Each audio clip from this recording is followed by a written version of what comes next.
Hello friends, welcome back ఆ channel పద్దు beautiful world. ఇవాళ వీడియో ఏంటంటే, ముందుగా అందరికీ దీపావళి శుభాకాంక్షలు అండి. ఈ వీడియో ఏంటంటే, దీపావళి రోజు మేము మా ఇంట్లో పండగ ఎలా చేసుకున్నాం అనేది చెప్తున్నాను అనమాట. అలాగే చూపిస్తున్నాను కూడా. సో ముందుగా అందరికీ దీపావళి శుభాకాంక్షలు. చీకటిపై వెలుగు, చెడుపై మంచి విజయానికి ప్రతీకే ఈ దీపావళి. ఈ దీపావళి వెలుగులు మీ ఇంట అదనపు కాంతులను వెదజల్లాలని మనస్ఫూర్తిగా కోరుకుంటూ అందరికీ మరోసారి దీపావళి శుభాకాంక్షలు. ఇప్పుడు వీడియోలోకి వెళ్ళిపోయాం కదండి. ఇక దీపావళి పండుగ రోజు ముందు రోజు రాత్రి మనం ఇండ్లు వాకిళ్ళంతా క్లీన్ చేసి పెట్టుకుంటాం కదా పండగకి. అలాగే స్టవ్ ప్లాట్ఫామ్ కూడా డిన్నర్ అనేది చేసిన తర్వాత ఈ విధంగా క్లీన్ చేసి పెట్టుకోవాలండి. ఇలా క్లీన్ చేసి పెట్టుకుంటే ఉదయాన్నే మనకి ఎలాంటి హడావిలు లేకుండా అలాగే మనం పండగ పనులు వంటలు అనేవి చాలా సులువుగా చేసుకుంటాం. అలాగే ఒక కిచెన్ రూమ్లోకి ఎంటర్ అయిన వెంటనే ఒక మంచి పాజిటివ్ ఫీలింగ్ అనేది వస్తుందన్నమాట. ఇక ఆ తర్వాత పండగ రోజు ఉదయం అండి, దీపావళి పండగ రోజు ఉదయం మనం ఇండ్లు వాకిళ్ళు శుభ్రపరచుకొని ఇంకా ఆ తర్వాత మనం పూజ కూడా చేసుకున్న తర్వాత ఈ విధంగా మనం దీపావళి వెలిగించుకోవాలి కదా ఈవినింగ్. అందుకోసం దీపాలను అనేటివి నానబెట్టుకుంటున్నాం అనమాట. కొత్త ప్రమిదల్లో వెలిగించుకోవాలి కాబట్టి కొత్త ప్రమిదలు తెచ్చుకున్న వెంటనే అవి కొద్దిగా ఎక్కువ నూనె పీలుస్తాయని అందరూ అనుకుంటారు. అయితే ఈ కొత్త ప్రమిదలు ఎక్కువ నూనె పీల్చకుండా ఉండాలంటే ఇది ఒక చిన్న టిప్ ఫాలో అయితే చాలండి. ఇక మనం తీసుకున్న కొత్త ప్రమిదలు అన్నిటినీ ఒక బౌల్లో వాటర్ వేసేసుకొని ఆ వాటర్లో ముంచేసేయాలన్నమాట. ఇవి అన్నీ వేసేసుకొని ఒక హాఫ్ అన్ అవర్ పాటు అలా మునగనివ్వాలి. దాన్ని మునిగించిన తర్వాత ఇంకా దాన్ని పక్కకు తీసేసుకొని ఎండలో ఆరబెట్టుకోవాలన్నమాట. ఇవి మనం ఓవర్ నైట్ పెట్టుకున్నా పర్వాలేదండి, కానీ ఓవర్ నైట్ ఎందుకనేసి ఇక్కడ నేను ఒక గంట సేపు నానబెట్టేసుకున్నాను అనమాట. సో ఇంకా అలా పక్కకు పెట్టేసుకున్నాం ఇప్పుడు ఆ దీపాలన్నిటిని. ఇంకా చూడండి, ఇంకా దీపాలన్నీ ప్లేట్లో పెట్టేసుకొని ఇప్పుడు ఎండలో అయితే ఆరబెట్టాలి. ఈ టిప్పు మీకు కూడా చాలా యూజ్ అవుతుందండి. కావాలంటే నచ్చితే ఒకసారి ట్రై చేయండి. కార్తీక మాసంలో కూడా మంచిగా యూజ్ అవుతుంది. ఇంకా ఈ విధంగా ఎండలో నానబెట్టేసిన తర్వాత మనం దీపాలు అనేవి వెలిగించుకోవచ్చు అనమాట. ఇక ఇక్కడ వచ్చేసి మార్నింగ్ ఇంకా మా తమ్ముడు స్నానం చేసేసిన తర్వాత గుమ్మాలకి మామిడి తోరణాలు బంతిపూలు కట్టేస్తున్నామండి. ఇంకా ఉదయం ఈ విధంగా తులసి కోట దగ్గర ముగ్గులు వేసేసుకున్నాం జాజు పూసేసి. అలాగే ఇంటి ముందర ఈ విధంగా టెన్సిల్స్తోనే ముగ్గు వేసుకున్నాం అనమాట. ఇంకా ఆ తర్వాత ఇక్కడ వచ్చేసి పండగలు అంటే ముఖ్యంగా దీపావళి పండగ అంటే ఏంటండి, మనం విజయం సాధించామని అలాగే మన జీవితాల్లో చీకటి వెళ్ళిపోయి వెలుగులు ప్రకాశించాయనే ప్రతీకకి మనం స్వీట్స్ అనేవి తయారు చేసుకొని తింటాము. ఖచ్చితంగా ఈరోజు ఏదో ఒక స్వీట్ తయారు చేసుకొని తినాలి కాబట్టి ఈరోజు ఇంకా మేము గులాబ్ జామ్ అనేది చేసుకుంటున్నాం. అయితే ఈ గులాబ్ జాము పిండి ఇలా కలిపినట్లయితే స్వీట్గా సాఫ్ట్గా స్పాంజ్ లాగా వస్తాయి అన్నమాట. కొన్ని టిప్స్ అయితే ఫాలో అవుతూ చేయాలండి. ఆ టిప్స్ ఫాలో అవుతూ చేసినట్లయితే గులాబ్ జామ్ చాలా సాఫ్ట్గా ఉంటుంది. సో ఆ టిప్స్ ఏంటో ఈ వీడియోలో చూపిస్తాను, చూసేసేయండి. ముందుగా మనం కావాల్సినంత ప్యాకెట్ గులాబ్ జామ్, ఒక ప్యాకెట్ గులాబ్ జామ్ తీసుకోవాలి. ఆ ఒక్కొక్క ప్యాకెట్ గులాబ్ జామ్కి ఒక చిన్న గ్లాస్, ఇక్కడ వీడియోలో చూపిస్తున్న గ్లాస్ సైజ్ తీసుకొని మనం పాలు అనేవి కొద్దిగా వేసుకుంటూ కలుపుకోవాలి. కొద్దిగా వేస్తూ కలుపుకోవాలి. అయితే కొంతమంది గులాబ్ జామ్ కలిపేటప్పుడు వాటర్ వేస్తారండి, వాటర్ వేసి కలుపుకుంటారు. అలా కలిపితే పగుళ్ళు వస్తాయి, అలాగే సాఫ్ట్గా రాదనమాట గులాబ్ జాము. మనం ఈ విధంగా పచ్చి పాలన్నీ తీసుకొని గులాబ్ జామ్ మిక్స్ చేసుకునేటప్పుడు కొద్దిగా వేసి కలుపుకున్నట్లయితే మనకి గులాబ్ జామ్ పగలకుండా వస్తాయి, సాఫ్ట్గా వస్తాయి, అలాగే రుచి కూడా చాలా బాగుంటుంది అనమాట. ఒకసారి మీరు ట్రై చేయండి. చూడండి, ఈ విధంగా కొద్దిగా వేసుకుంటూ మొత్తం మిక్సర్ అంతా కలుపుకోవాలి. చూడండి, మరి గట్టిగా కాకుండా లూజ్గా కాకుండా ఈ విధంగా కలుపుకోవాలి. ఇంకా ఈ విధంగా కలిపేసుకున్న తర్వాత మనం ఒక 10 నిమిషాల పాటు అట్లానే పక్కకు పెట్టేసుకోవాలన్నమాట. అప్పుడు మంచిగా నాని పిండి సాఫ్ట్గా వస్తాయి అన్నమాట గులాబ్ జాములు. చూడండి, పిండి మొత్తం కలిపేసిన తర్వాత ఇప్పుడు మీకు చూపిస్తున్నాను. ఎంత సాఫ్ట్గా ఉంది కదా పిండి, ఇక్కడ మీకు చూపిస్తుంటే అర్థమవుతుంది. మనం ఇంకా ఇప్పుడు 10 నిమిషాలు పక్కకు పెట్టేసిన తర్వాత ఈ టైంలో మనం పాకం అనేది ప్రిపేర్ చేసుకోవాలండి. ఇలా 1 by 1 స్టెప్ టు స్టెప్ చేసేసుకుంటే త్వరగా అయిపోతుందండి ప్రాసెస్. ఇంకా ఇప్పుడు మనం పాకం కోసం ఒక గ్లాస్ అనేది తీసుకోవాలండి. ఒక పెద్ద గ్లాస్ తీసుకొని ఆ గ్లాస్ నిండా చక్కెర అనేది వేసుకోవాలి. మీరు స్వీట్ ఎక్కువ తినే వాళ్ళైతే ఈ గ్లాస్ నిండా తీసుకోండి, లేదు తక్కువ తింటాం అనుకుంటే ఈ గ్లాస్కి కొద్దిగా తక్కువ తీసుకుంటే సరిపోతుంది. ఇక్కడ కరెక్ట్గా ఒక గ్లాస్ కొలత అయితే చూపిస్తున్నాను. ఒక ప్యాకెట్కి ఒక గ్లాస్ అనమాట, ఒక గ్లాస్ షుగర్, ఈ పెద్ద గ్లాస్ అనమాట. ఇంక ఇప్పుడు ఈ గ్లాస్ నిండా తీసుకున్నాం కదా, ఇది బౌల్లో వేసేసుకోవాలన్నమాట. ముందే స్టవ్ ఆన్ చేయకూడదండి. ముందు ఇదంతా మనం చేసుకున్న తర్వాత లాస్ట్లో స్టవ్ ఆన్ చేయాలి. ఇప్పుడు చెప్తాను. ఇప్పుడు ఏ గ్లాస్తో అయితే మనము చక్కెర వేసుకున్నామో అదే గ్లాస్తో 2 గ్లాసుల నీళ్ళు అనేది వేసేయాలన్నమాట. అప్పుడు పాకం బాగా వస్తుంది. చూడండి నేను ఇక్కడ 2 గ్లాసులకి కొద్దిగా తక్కువ తీసుకున్నాను, ఎందుకంటే ఎక్కువైనా మళ్ళీ కరెక్ట్గా రాదు పాకం, అందుకోసం. ఇంకా ఆ తర్వాత ఇప్పుడు స్టవ్ ఆన్ చేసేసుకొని మనం ఒక్కసారి కలిపేసి బబుల్స్ వచ్చేంత వరకు అది బాయిల్ చేసుకోవాలన్నమాట పాకాన్ని. చూడండి ఒకసారి కలిపేస్తున్నాము. చూడండి ఇంకా మనకి ఆ పాకం అనేది బాయిల్ అవుతుంది. ఈ సమయంలో మనం యాలకుల్ని నేను ఇక్కడ చుంచి వేసానండి, 2 యాలకులు తీసుకున్నాను. మీకు కావాలంటే దంచైనా వేసుకోవచ్చు. ఈ యాలకులు వేసినట్లయితే ఆ పాకం అనేది మంచి ఫ్లేవర్ వస్తుందన్నమాట, అందుకోసం. ఇంకొకసారి కలిపేసుకోవాలి. ఇంకా అది బబుల్స్ వచ్చేస్తుంటాయి కాబట్టి అది బాయిల్ అవుతూ ఉంటుంది. ఈ లోపల మనం పిండిని ఉండలు చేసి పెట్టుకోవాలండి. ఇక్కడ చూడండి ఒకసారి మీరు, తీగ పాకం వచ్చింది కదా, ఆ తీగ పాకం వచ్చేంత వరకు ఉండనిచ్చి, ఈ తీగ పాకం అనేది వచ్చిన తర్వాత ఇంకా స్టవ్ అనేది సిమ్లో పెట్టేసి ఉడకనిచ్చుకోవాలండి. ఇంకా ఉడకనిచ్చేసుకొని మనం ఉండలు అనేవి చేసుకోవాలి, ఆ గులాబ్ జామ్ ఉండలు.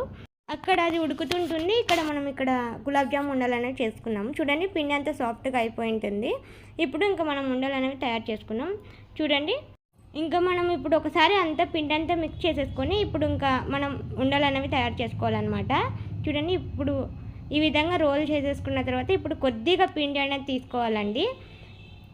కొద్దిగా చేతిలోకి తీసుకొని ఆ కొద్దిగాలోనే ఇంకా కొద్దిగా తీసుకోవాలన్నమాట. చూడండి ఇప్పుడు ఈ విధంగా వీడియోలో చూపిస్తున్నట్టుగా మనం రోల్ అనేది చేసుకోవాలి. ఆ తర్వాత ఇప్పుడు దాంట్లో చాలా కొద్దిగా తీసుకోవాలండి. ఈ గులాబ్ జామున్ అనేవి చాలా సన్నగా ఉంటే, ఉండలు చాలా చిన్నగా ఉంటేనే చాలా అందంగా ఉంటాయండి, అండ్ త్వరగా కూడా ఉడికిపోతాయి అవి. చూడండి ఇప్పుడు ఈ విధంగా వీడియోలో చూపిస్తున్నట్టుగా మనం రౌండ్ బాల్స్ లాగా చేసుకోవాలి. ఈ సైజులో చేసుకుంటే చాలండి గులాబ్ జాములు. ఇంకా ఇలా మనం మొత్తం పిండి అంతా మనం రౌండ్ చేసుకోవాలన్నమాట. చూడండి మరొకసారి కూడా చూపిస్తున్నాను, ఈ విధంగా రౌండ్ చేసుకోవాలి. ఇలా సైజు చిన్నగా చేసుకున్నట్లయితే మనకి గులాబ్ జామున్ లోపల కూడా బాగా ఉడుకుతాయండి, అంటే బాగా కుక్ అవుతాయి పచ్చిగా లేకుండా. అందుకోసం ఇంత చిన్న సైజులో చేసుకోవాలన్నమాట గులాబ్ జాములు. ఇంకా ఇప్పుడు అన్నీ తయారైపోయిన తర్వాత చూపిస్తాను, చూడండి ఒకసారి. ఇంకా ఇక్కడ వీడియోలో చూపిస్తున్నట్లుగానే ఆ సైజులోనే అన్ని బాల్స్ అనేవి తయారు చేసుకోవాలన్నమాట. చూడండి ఇక్కడ ఇంకా అన్ని బాల్స్ అనేవి తయారైపోయాయి అదే పిండితోనే. ఇంకా ఇప్పుడు మనం దీనిని నూనెలో ఫ్రై చేసుకోవాలన్నమాట.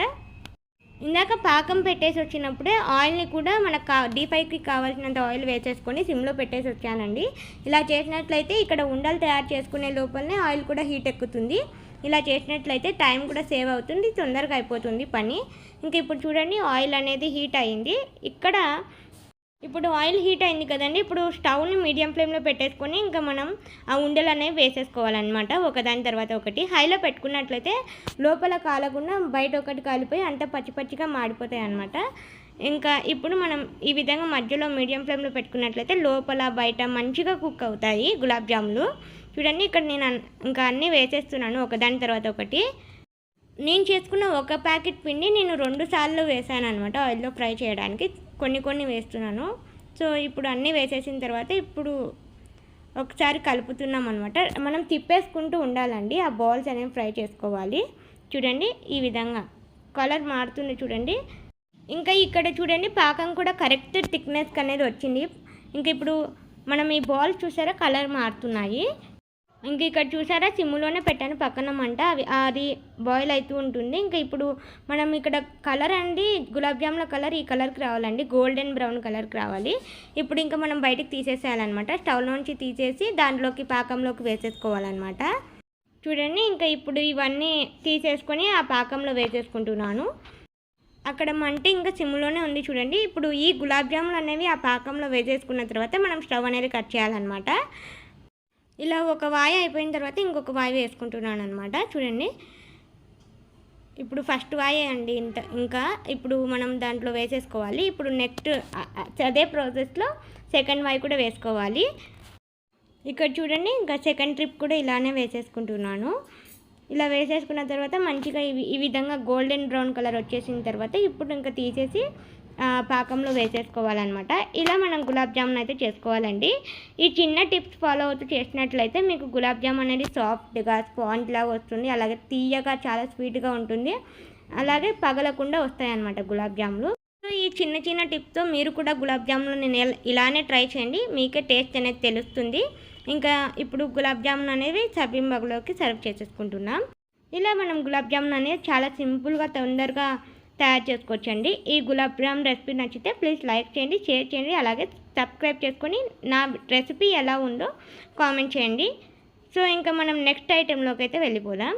ఇక్కడ పులిహోర కోసం ముందుగా నేను పచ్చిమిర్చిని అనేది మిక్సీ పట్టేసుకుంటున్నాను. ఇందుకోసం మన కారంకి సరిపడంత పచ్చిమిర్చి వేసుకోవాలి. నేను ఇక్కడ 10-15 పచ్చిమిర్చిని తీసేసుకొని మంచిగా తొడిమలు తీసేసి మిక్సీ పట్టేసుకున్నాను. ఇంకా ఆ తర్వాత పోపు కోసం 2 టేబుల్ స్పూన్ల పల్లీలు, 1 టీ స్పూన్ శనగపప్పు, 1 టీ స్పూన్ జీలకర్ర, 1 టీ స్పూన్ మినపప్పు అయితే తీసుకున్నాను. ఇంకా ఇక్కడ మనం ప్రాసెస్ అనేది చూద్దామండి. ముందుగానే మనం ఇప్పుడు ఒక 2 టేబుల్ స్పూన్ ఆయిల్ వేసేసుకొని ఇప్పుడు ఆయిల్ హీట్ అయిన తర్వాత పోపు దినుసులు అనేవి వేసేసుకోవాలి. ఇంకా ఇక్కడ మనం మొత్తం ఆ పోపు దినుసులు మంచిగా ఫ్రై అయ్యేంత వరకు ఫ్రై చేసుకోవాలన్నమాట. కలుపుతూ ఫ్రై చేసుకోవాలి, లేదంటే అడుగు మాడిపోతాయి. సో ఇంకా ఇప్పుడు మనం ఈ విధంగా కలుపుతూ ఫ్రై చేసుకున్న తర్వాత ఇదంతా బాగా ఫ్రై అయింది అనుకున్నప్పుడు నెక్స్ట్ ఇప్పుడు మనం పట్టుకున్నటువంటి పచ్చిమిర్చి పేస్ట్ ఏదైతే ఉందో అది వేసుకోవాలన్నమాట.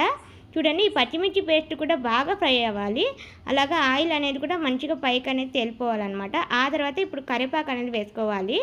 కరివేపాకు వేసేసుకొని మంచిగా ఫ్రై చేసుకోవాలండి ఒక 2 మినిట్స్ వరకు.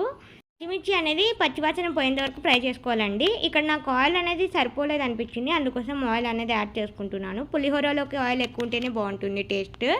ఇంకా ఆ తర్వాత ఈ పచ్చిమిర్చి అంతా పచ్చివాసన పోయేంత వరకు ఫ్రై చేసుకున్న తర్వాత ఇప్పుడు కొద్దిగా పసుపు అనేది యాడ్ చేసుకోవాలండి.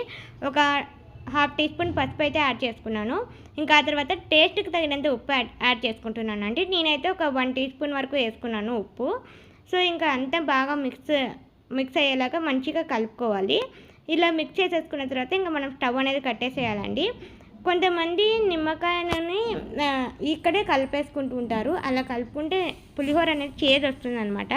అలా కలుపుకోకుండా ముందుగా మనం ఈ విధంగా ఈ పేస్ట్ అనేది అంటే పులిహోర మిక్సింగ్ పేస్ట్ అనేది తయారు చేసుకున్న తర్వాత రైస్ అనేది కలిపేసిన తర్వాత మనము నిమ్మకాయలు అనేది కలుపుకోవాలండి. అప్పుడు టేస్ట్ బాగుంటుంది. చూడండి, ఈ విధంగా మొత్తం పులిహోర అనేది మిక్స్ చేసేసుకుంటున్నాను అనమాట. ఈ విధంగా మొత్తం అన్నము పేస్ట్ అంతా కలిపేసుకున్న తర్వాత మనం నిమ్మకాయలు అనేవి పిండుకోవాలి.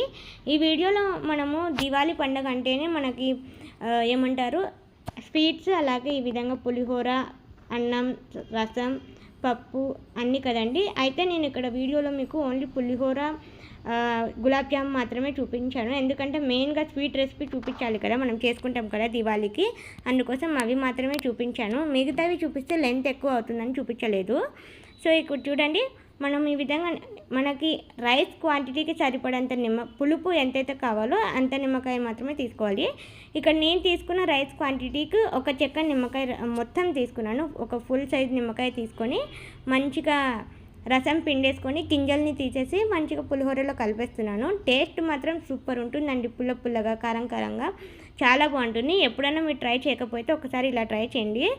ఈ వీడియో కూడా నచ్చినట్లయితే, అంటే ఈ రెసిపీ కూడా మీకు నచ్చినట్లయితే ప్లీజ్ లైక్ చేయండి, షేర్ చేయండి, అలాగే సబ్స్క్రైబ్ చేసుకోండి మన ఛానల్ని. ఇలాంటి మరిన్ని రెసిపీస్ వస్తూనే ఉంటాయి ఇకపై మన ఛానల్లో. సో మిస్ కాకుండా ఉండాలంటే ఖచ్చితంగా సబ్స్క్రైబ్ చేసుకోండి. మీరు సబ్స్క్రైబ్ చేసుకున్నట్లయితే వీడియో వచ్చిన వెంటనే నోటిఫికేషన్ అనేది మీకు వస్తుంది. ఇంకా మీరు లైక్ చేసుకున్నట్లయితే, ఈ వీడియోకి లైక్ చేసినట్లయితే వీడియో ఎక్కువ రీచ్ అవుతుందన్నమాట. సో చూడండి, ఇంకా పులిహోర మిక్స్ అనేది రెడీ అయిపోయిందనమాట. ఇంకా ఇక్కడ వచ్చేసి ఈవినింగ్ అండి. ఈవినింగ్ మనం దీపాలు వెలిగించుకోవాలి కాబట్టి అన్ని దీపాలని ఆయిల్ పోసుకొని పెట్టేసుకుంటున్నాను అనమాట. చూడండి, ఈ పని అంతా నేనే చేశానండి. మమ్మీ పూజ పనిలో బిజీగా ఉందన్నమాట. చూడండి, ఇంకా పూజ సామాగ్రి అంతా క్లీన్ చేసుకొని దానిలోకి బొట్లు పెట్టేసుకొని దీపాలకు నూనె పోసుకొని పెట్టేసుకున్నాము. ఇంకా ఇక్కడ వచ్చేసి క్రాకర్స్ అండి. దివాళీ అంటే క్రాకర్స్ లేకుంటే ఎలా, ఖచ్చితంగా మనం కొన్ని క్రాకర్స్ అయినా కాల్చాలన్నమాట. ఇంకా ఇక్కడ వచ్చేసి కొన్ని చిచ్చుబుడ్లు, అలాగే కాకరపు ఒత్తులు, ఇంకా భూచక్రాలు అలాంటివి తెచ్చుకున్నాం అన్నమాట. మీకు దివాళీ పండుగకి క్రాకర్స్ కాల్చడం ఇష్టమా లేదా అనేది నాకు కామెంట్ చేయండి. ఎందుకంటే నాకైతే చాలా భయం క్రాకర్స్ కాల్చాలంటే. నేను ఓన్లీ ఖచ్చితంగా కాల్చాలి కాబట్టి 2 కాకరపు ఒత్తులు కాల్చేసి వచ్చేస్తానమాట. నాకు చాలా భయం క్రాకర్స్ అంటే. కానీ క్రాకర్స్ కాల్చేటప్పుడు చాలా సేఫ్టీ జాగ్రత్తలు అన్నీ తీసుకుంటూ కాల్చాలి. ఇంకా ఇప్పుడు మనం క్రాకర్స్ అనేది చూపించేసాను కదా. ఇంకా పండగ కోసం మార్నింగ్ పట్టాలనేది కడిగేసుకొని ఇంక పూజకి సిద్ధం చేసి పెట్టుకున్నామండి. మార్నింగ్ ఇంకా ఈ విధంగా పూజా మందిరం సిద్ధం చేసి పెట్టేసుకొని ఈవినింగ్ లక్ష్మీ పూజ చాలా ఇంపార్టెంట్ కాబట్టి ఈవినింగ్ మంచిగా ఈ విధంగా అమ్మవారికి అర్చన చేసుకుంటూ అష్టోత్తరాలతో నా దగ్గర ఉన్న లక్ష్మీప్రదమైన వస్తువులతో అన్నిట్లో అర్చన చేసేసుకొని నైవేద్యం సమర్పించి అమ్మవారికి ఎంతో ఇష్టమైన తామర పువ్వును కూడా అమ్మవారికి సమర్పించి ఈ విధంగా చక్కగా అమ్మవారిని అలంకరించుకొని అఖండ దీపాన్ని కూడా వెలిగించుకున్నాను. అలాగే కొత్త మట్టి ప్రమిదలు అనేవి కొనుక్కున్నాం కదా, అవి కూడా 2 దేవుని దగ్గర వెలిగించుకోవాలండి ఖచ్చితంగా. ప్లేస్ ఉంటే మనం ఎక్కువైనా వెలిగించుకోవచ్చు. ఇక్కడ ప్లేస్ లేదు కాబట్టి నేను 2 దీపాలను అయితే కొత్తగా వెలిగించాను. ఈ విధంగా వెలిగించుకొని ఇక్కడ మారేడు దళాలతో అమ్మవారికి మంచిగా అర్చన చేసుకుని ఇలా పూజ అనేది చేసుకున్నాను అనమాట. సో ఇలా మేమైతే పూజ చేసుకున్నామండి దివాళీ రోజు. ఇంకా ఆ తర్వాత డెకరేషన్ పార్ట్, దివాళీ అంటేనే డెకరేషన్స్ కదండి. సో ఇంకా ఇప్పుడు డెకరేషన్ పార్ట్ అనేది చూపిస్తున్నాను. మనం డెకరేషన్ చాలా ఈజీగా త్వరగా చేసుకోవాలంటే టెన్సిల్ చూస్ చేస్తేనే చాలా బెస్ట్ అండి. చూడండి, ఈ విధంగా టెన్సిల్స్ తీసుకొని ఇంకా ముగ్గు పిండితో మంచిగా ముగ్గు వేసేసుకుంటున్నాను. ఇంకా డెకరేషన్ ఎలా చేశాను అనేది సాంగ్ పెడతాను, చూసేసేయండి.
ఇంకా ఇక్కడ చూడండి ఈ విధంగా అందంగా నాకు వచ్చిన విధంగా నేనైతే డెకరేట్ చేసుకున్నాను అనమాట. చూడండి ఎంత బాగా వెలుగుతున్నాయి కదా దీపాలు. ఇక్కడ ఆవు నెయ్యి దీపాలు అనేది యూజ్ చేశాను నేను. ఇంకా ఆ తర్వాత బయట ద్వారలక్ష్మి దగ్గర ఈ విధంగా టెంటిల్తోనే ముగ్గు వేసేసుకొని ఇరువైపులా దీపాలు అనేవి పెట్టేసుకొని ఈ విధంగా ముగ్గు మధ్యలో కూడా దీపాలు అనేవి పెట్టుకోవాలండి. ఇంకా తులసిదేవి దగ్గర కూడా దీపాలు పెట్టేసుకున్నాం అనమాట. చూడండి ఎంత బాగున్నాయి కదా. ఇంకా క్రాకర్స్ కాల్చే సమయం అయితే వచ్చేసింది. తులసికోట దగ్గర ఎక్కువ దీపాలు ఎందుకు వెలిగించలేదంటే ఆ రోజే మార్నింగ్ పెయింట్ అనేది వేసామన్నమాట. ఇంకా పెయింట్ పచ్చిగా ఉంది కాబట్టి అక్కడ ఎక్కువ దీపాలు అనేవి వెలిగించలేదండి, ఒక దీపమే పెట్టాము. సో ఇంక ఇక్కడ చూడండి క్రాకర్స్ అయితే కాల్ చేస్తున్నాం అనమాట. ఈ క్రాకర్స్ కాల్ చేసి నేను మ్యూజిక్ అనేది యాడ్ చేస్తాను, చూసేయండి.